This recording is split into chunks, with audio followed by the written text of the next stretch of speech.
하나님 말씀은 누가복음 13장 22절부터 30절 말씀입니다. 23절, 24절 두 절을 합독하고 누가복음 13장 22절부터 30절 말씀을 보겠습니다. 23절, 24절 합독하겠습니다. 어떤 사람이 여짜오되 주여 구원을 받는 자가 적으니까 그들에게 이르시되 좁은 문으로 들어가라 가기를 힘쓰라 내가 너희에게 이르노니 들어가기를 구하여도 못하는 자가 많으리라. 주여, 참 중요한 말씀이죠, 그죠? 또 새로운 단락이 시작됐습니다. 누가복음 13장 22절부터 17장 10절까지는 예수님께서 유대 사역 다음으로 행하셨던 베레아 지역 사역에 대한 내용입니다. 그 중에서 13장 22절부터 14장 35절까지를 그 베레아 지역 사역의 전반부라고 하시면 되고요. 그 뒤가 이제 후반부라고 보시면 됩니다. 그럼 지금은 우리가 전반부를 보고 있다고 생각하시면 됩니다. 근데 사실은 엄격히 이게 어느 지역 이렇게 구분되어 있지는 않습니다. 대강 그 가는 길에 여기를 들렸을 것이다라고 추정할 수 있는 것입니다. 그래서 예수님의 목표, 그러니까 그 마지막 종착지는 어디냐 그러면 예루살렘입니다.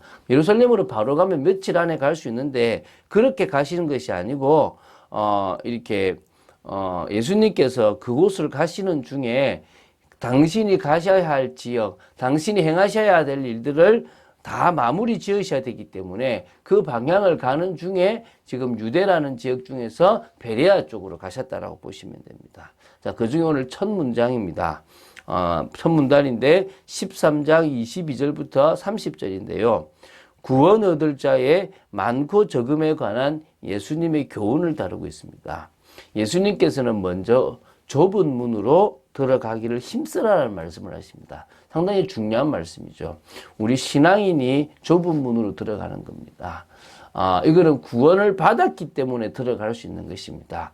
구원을 받기 위해 들어가는 것이 아니라 구원을 받은 자로서 정말 그 구원이 진정한 구원이 된다. 그 구원의 끝을 이루려면 우리는 뭡니까? 세상의 가치, 세상의 기준이 아니라 정말 좁은 문으로 들어가야 된다 이 말입니다. 그래서 하나님 나라는 들어가기를 힘써도 들어갈 수 없는 자들이 많다는 것도 말씀하고 계시고요.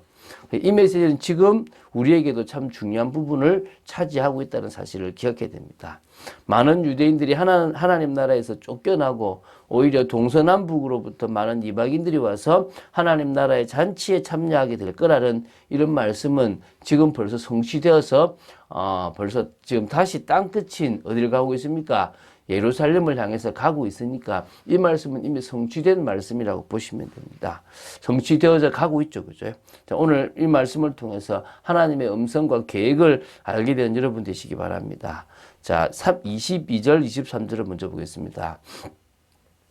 자, 아까 말씀드렸죠. 예수님은 곧바로 예루살렘으로 행하시기보다는 예루살렘을 향해 가시지만 계속해서 여행 중에서 여러 지역에서 사역을 하셨던 것입니다.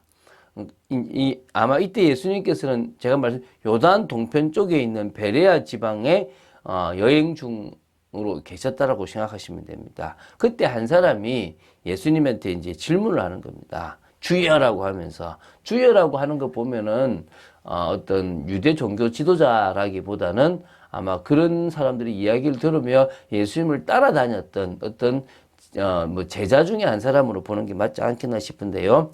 뭐라 하냐면 구원받는 자가 적으니까라고 이렇게 물었다는 겁니다. 이게 이 질문은 그 당시에 이렇게 유대 문서에 보면 구원받을 자가 멸망받을 자보다 적을 것이라는 내용이 외경에 많이 등장해요. 그래서 유대인들 사이에서 이 문제가 많이 논의되고 있었다는 부분들이 있었다. 그러니까 구원을 많이 받는다. 왜냐하면 민족적 구원이라고 생각해야 되는데 호세아부터 시작해서 하나님께서 버릴 것이다. 이런 이야기들이 많았고요.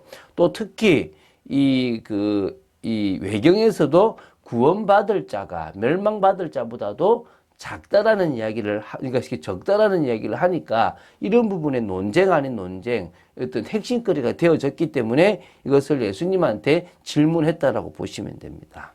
이때 이제 24절부터 27절까지 주님께서 아주 중요한 말씀을 하시는 거죠.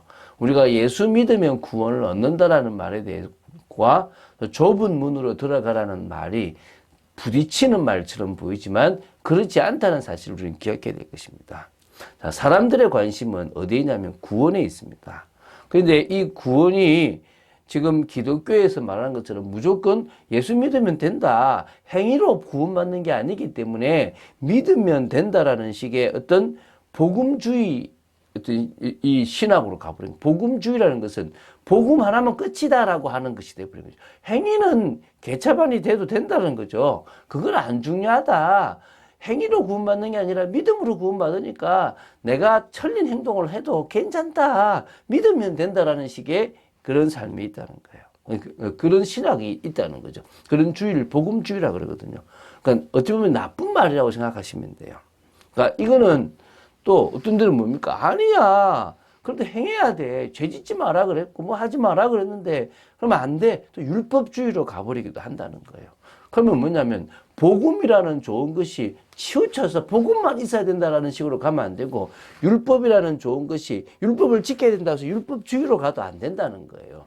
한마디로 뭘 말하고 싶으냐면 주님은 올바른 믿음은 균형이고, 올바른 믿음은 예수님을 그리스도로 믿고, 예수님을 하나님의 아들로 믿고, 예수님을 나를 피로 값주고 사신 주로 믿는 그 믿음을 가지고 있다라는 것은 이제 내 인생이 아니고 주님의 인생이니까 좁은 문으로 들어가는, 주님이 우리에게 가라고 하신 그 길을 향하여 가는 그거 삶까지, 순종까지 포함되어 있는 것이 진정한 뭐란 말입니까? 믿음이라는 거예요. 그게 로마서에 나와요. 다시 말하면 믿음으로 구원을 받기 때문에 우리는 그 믿었던 사람들은 그 주님의 말씀에 당연히 만다는 거죠. 순종한다는 거예요. 그래서 어떤 의미에서는 끝까지 견디는 자는 구원을 받는다는 말은 주님의 말씀을 믿고 환난이 오든 핍박이 오든 어려움이 오든 그 상황 속에서도 믿음을 잃지 않는 그 사람이 진정으로 많은 사람이란 말입니까? 믿음 있는 사람이라는 거예요. 다시 말하면 넓은 문으로 들어가는 것은 세상의 기준, 세상의 가치, 세상의 방법, 세상의 방향을 향해서 가는 사람은 사실은 엄격히 말하면 믿지 않는 사람이라는 거예요. 믿는다면 세상의 기준, 세상의 가치, 세상의 방법, 세상의 방향대로 갈 수가 없다는 것입니다. 진짜 믿는다면 성경 말씀에 나오는 하나님의 그 기준, 그 기준이 진짜 기준이고, 성경에 나오는 복, 성경에 나오는 온전한 그런 모든 것이 진정한 가치인 줄로 알고 나아가는 거고요. 세상 방법이 아니라 하나님을 믿는 올바른 믿음과 우리가 가야 될 저 본향을 향하는, 소망을 향하는 방향을 가지고 살아간다는 것입니다. 이게 바로 올바른 믿음이라는 거예요. 그래서 뭡니까? 좁은 문으로 들어가길 힘쓰라는 거죠. 너가 정말 믿음이 있다면 다른 기준으로 살아갈 것이다. 이걸 뭐라 그럽니까? 거룩이라고 하는 거예요. 구별된 삶, 다른 사람이 가지 않는 삶을 살, 이게 기준이라는 건 아닙니다. 믿음이 기준이기 때문에 이 길을 간다는 거예요. 내가 올바른 믿음을 가졌다면 당연히 이 길을 간다는 거예요. 이게 어려운 이야기입니다. 그래서 어떤 얘기를 하냐면 집주인이 이제 그런 얘기를 합니다. 일어나 문을 한번 닫으면 밖에서 아무리 두드려도 열어달라고 해도 내가 네 일을 알지 못한다라고 얘기한다는 거예요. 이해가 되십니까? 그래서 정말 아니 우리가 주님과 함께 먹고 마셨고 우리가 길거리에서 주님의 가르침을 받았습니다 해도 주님은 모른다고 하는 겁니다. 어떤 의미에서는요, 이게 택함 받은 자에 대한 얘기도 있겠지만 정말 우리가 이 주님의 올바른 믿음을 가지지 않으면 주님과 상관없다는 것입니다. 28절부터 30절 말씀을 보고 마치겠습니다. 자, 아브라함, 이삭, 야곱과 모든 선지자들, 곧 믿음의 선진들은 믿음으로 구원을 받았기 때문에 지금도 살아있고요, 하나님 나라에 들어가 있다는 것입니다. 그런데 그의 후손이었던 이스라엘 백성들은 이 올바른 믿음을 벌써 버려버리고 자기들의 의를 쫓아가 버렸기 때문에 하나님과 상관없는 사람이 되어버렸기 때문에 결국 버림받았다는 것입니다. 지금 그 얘기를 하고 있는 겁니다. 그래서 로마서에 잘 나오거든요. 왜 그들이 이 구원에 이르지 못했냐? 율법을 따라갔는데 율법을 따라가다가 자기 의에 빠져버린 겁니다. 자신을 드러내고 하나님을 믿지 않았다라고 로마서에 기록하고 있거든요. 그래서 버림받은 겁니다. 그래서 오히려 29절에 사람들이 동서남북으로부터 와서 하나님 나라 잔치에 참여한대요. 오히려 그들이 넘어짐으로 말미암아 이방 사람들이 주께로 돌아와서 이방 사람들이 그 잔치에 참여하게 된다는 겁니다. 그렇게 보니까 봐라, 정말 저 나중된 이스라엘 저 이방인들은 오히려 먼저 지금 하나님 자녀에 들어가고, 먼저 된 이스라엘 백성들은 지금 이방인처럼 버림받아 버려서 이제 구원받을 시간표가 되는, 지금 결국 복음이 어디로 갑니까? 예루살렘으로 가고 있으면 다시 이스라엘의 복음이 증거될 거라는 게 로마서 11장에 나오거든요. 그 이야기가 지금 그대로 성취되어서 복음이 지금 이스라엘로 가고 있거든요. 끝으로 동을 이렇게 계속 서로 돌아서 지금 가고 있단 말입니다. 오늘 여러분 잘 봐야 됩니다. 우리도요, 믿는다고 하면서 세상 기준, 저 하나님 기준이 아니라 세상 기준으로 가고 한다면 또 우리도 역시 뭡니까? 믿음과 상관없는, 하나님의 계획과 상관없는 자리에 가 있어진단 말입니다. 누구처럼요? 이스라엘 백성들처럼. 오늘 우리는 좁은 문으로 들어가는, 우리의 기준이 아니라 하나님의 기준, 가치, 방법, 방향, 이 모든 것들을 향해서 달려나가는 믿음의 사람으로 서야 될 줄로 믿습니다. 그런 축복 누리는, 그래서 우리는요, 정말 말씀을 받고 인도받는 삶인 줄로 믿습니다. 그런 축복 누린 여러분 되시기를 주 예수 그리스도 이름으로 축원드립니다. 주는 그리스도시요 살아계신 하나님의 아들이심을 고백합니다. 오늘 이 새벽에 저희들이 중요한 말씀을 나누었습니다. 우리가 걸어가는 길이 우리의 중심에 아버지 하나님 그리스도를 주인으로 모시고 주님이 원하시는 정말 좁은 문으로 향하는 길인지 우리 스스로를 보게 하여 주시고, 정말 그래서 정말 우리가 온전한 믿음이 있고 주님을 향한 올바른 믿음이라면 당연히 우리가 구별된 정말 믿음으로 성령의 역사로 살아가는 삶을 살아가야 될 줄로 믿습니다. 그럴 수 있도록 역사하여 주시옵소서. 주 예수 그리스도 이름으로 기도드립니다. 아멘.